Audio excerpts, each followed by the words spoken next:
Hai pecinta sepak bola tanah air. Kali ini Timnas PES akan menyajikan berita pilihan untuk kalian. Di antaranya, senjata cadangan STY jika abroad gagal gabung. Timnas Indonesia amankan 1 tiket di Piala Dunia. Di luar dugaan, Pratama Arhan menuju Liga Inggris. Senjata baru timnas dari Italia lokal terancam digusur. Jadi, simak terus berita Timnas PES selengkapnya.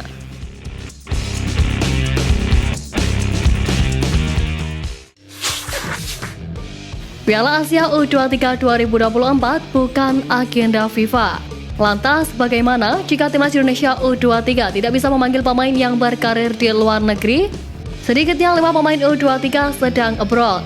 Bila kelimanya tidak dilepas klubnya ke Piala Asia U23 2024, Sintayong selaku pelatih Timnas Indonesia U23 bisa memanfaatkan pemain PRI Liga 1. Fajar Fatur Rahman adalah pemain serba bisa. Meski berposisi asli sebagai winger kanan, pemuda asal Borneo FC Samarinda itu bisa diplot sebagai bek sayap kanan dan wing back kanan.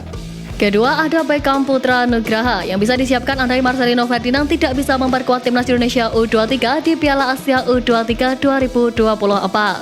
Keduanya bermain di posisi yang sama. Andai Timnas Indonesia U23 minus Justin Hubner dan Elkan Bagot di Piala Asia U23 2024, satu lini belakang sudah pasti akan menjadi milik Alfeandra Dewangga. Belakangan Dewangga kerap dipasang sebagai gelandang bertahan di PSIS Semarang. Sebab pemain berusia 22 tahun ini mempunyai kelebihan dalam memberikan operan panjang dan tendangan dari luar kotak penalti. Selain itu, Sintayong bisa mempertimbangkan untuk memberdayakan Ananda Raihan jika Ivar Jenner tidak bisa bergabung dengan Timnas Indonesia U23 di Piala Asia U23 2024. Ananda Raihan berkontribusi besar ketika membawa Timnas Indonesia U23 meraih medali emas Asian Games 2023. Dia menjadi pilihan utama di lini tengah. Media asal Irak eFootball Gallery memprediksikan Timnas Indonesia bakal lolos ke putaran final Piala Dunia 2026. Menariknya, dalam prediksi yang dibagikan media Irak di Instagram tersebut, Garuda berada satu grup dengan Spanyol dan Argentina. Media Irak itu menilai Garuda mampu merebut satu kursi dari total 8,5 tiket untuk wakil Asia di Piala Dunia 2026 yang akan digelar di Meksiko, Amerika Serikat, dan Kanada tersebut. Menariknya, saat ini Timnas Indonesia tengah berjuang mewujudkan prediksi tersebut. Apalagi kans Garuda cukup besar untuk mengukir sejarah, yakni tampil di ajang Piala Dunia untuk pertama kalinya. Hal itu karena jumlah kuota perwakilan Asia telah ditambahkan oleh FIFA. Kuota perwakilan Asia bertambah karena jumlah peserta Piala Dunia 2026 ditingkatkan menjadi 48 tim dari sebelumnya 32 tim. Dengan demikian, kuota tim Asia pun naik menjadi 8,5 tim. Dengan berhasilnya PSSI menaturalisasi Jay Isis berkostum Timnas Indonesia, membuat bintang klub lokal Persib Bandung dan Persija Jakarta terancam posisinya. Mark Locke dan Rizky Ridho menjadi dua pemain yang terancam digusur oleh kualitas grade A. Keuntungan pertama tentu berkaitan dengan ketenangan Jay Isis di lini belakang. Ketenangan itu yang kerap diperlihatkan bersama Venezia, dan hal itu yang membuatnya tak tergantikan di lini belakang Venezia selama 9 pekan berturut-turut. Kemampuan reading the ball Jay Isis menjadi poin lebih dari seorang Jay Isis. Jay Isis mampu melakukan kawalan apik dan reading the ball ketika bermain one-on-one. Baik berusia 23 tahun itu mampu melakukan duel menawan baik mengawal area pertahanan baik darat maupun udara. Tercatat Jay Isis bukan hanya memiliki kelihayan dalam memerankan peran sebagai palang pintu terakhir atau back tengah. Pemain kelahiran Merlo, Belanda itu tercatat memiliki dua spesifikasi posisi lainnya, yakni gelandang tengah maupun bertahan. Tentu multifungsinya Jay Isis sangat disenangi oleh pelatih Timnas Indonesia, Sintayong. Penampilan para punggawa Timnas Indonesia di Piala Asia 2023 mencuri perhatian banyak pihak. Secara individu banyak pemain yang menonjol, salah satunya Pratama Arhan. Kiper Jepang Zion Suzuki bahkan gagal clean sheet gara-gara gagal mengamankan lemparan ke dalam Pratama Arhan yang diselesaikan dengan cantik oleh Sandy Walsh. Jauh sebelum Piala Asia 2023 digelar, media Inggris Roker Report bahkan mengulas secara khusus lemparan jauh Pratama Arhan yang disebut mirip dengan asisten pelatih Liverpool Thomas Gronemark. Roker Report dengan ulasannya menyarankan klub-klub Premier League untuk mulai melirik potensi para pemain muda di Asia Tenggara, khususnya Indonesia. Roker Report kemudian mencontohkan Pratama Arhan yang tampil gemilang bersama Timnas Indonesia. Kehadirannya juga akan mendatangkan banyak keuntungan bagi klub di luar lapangan.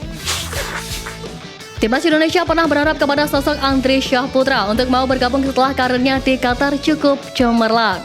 Andri Syahputra merupakan pemain kelahiran Aceh yang saat ini mengantongi paspor Qatar dan pernah menolak panggilan Timnas Indonesia. Gelandang berusia 24 tahun ini pernah menjadi harapan bagi sepak bola Indonesia setelah tampil apik di Liga Qatar. Akan tetapi supporter Garuda harus menelan pil pahit karena Andri Syahputra memutuskan untuk menjadi warga negara Qatar. Andri Syahputra justru menerima panggilan dari Timnas Qatar U19 untuk pertandingan uji coba kontra Inggris U19. Dia pun memutuskan untuk menerima proses naturalisasi Timnas Qatar. Namun Andri Syahputra seperti kesulitan untuk naik level karena belum pernah dipanggil Timnas Qatar Senior. Saat ini Andri Syahputra bermain untuk Muayter SC yang berkompetisi di Stars League atau Liga 1 Qatar. Kapten Timnas Indonesia Asnawi Mangkualam resmi direkrut oleh klub Thailand Port FC. Kedatangan ex-PSM Makassar ini dianggap akan membawa keuntungan. Kedatangan Asnawi ke Port FC ini juga menyita perhatian media Thailand. Bahkan mereka membeberkan 3 manfaat yang akan didapat klub yang dimiliki Madampang. Asnawi Mangkualam dianggap sebagai sosok yang sudah melewati tahap rising star, apalagi umurnya masih 24 tahun. Lebih lanjut, kehadiran mantan pemain Ansan Krinas dan Jeonnam Dragons ini bisa membuat persaingan ketat di dalam tim. Kedatangannya ke Thailand pun disambut antusias oleh para pendukung Port FC. Meski tidak mendapatkan banyak menit bermain, KMSK memberikan pujian atas kerja keras Marcelino.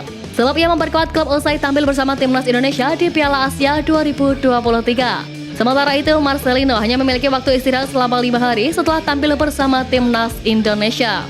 Setibanya di Belgia, ia pun langsung masuk ke dalam tim KMSK DNC untuk tampil dalam laga lanjutan divisi kedua Liga Belgia pada musim ini.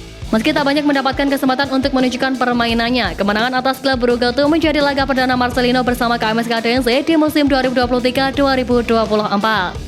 Sebab ia sempat harus absen karena mengalami cedera hamstring. Marcelino pun kemungkinan akan kembali tampil ketika KMSK DNC menghadapi Patro Accident pada Sabtu 10 Februari mendatang.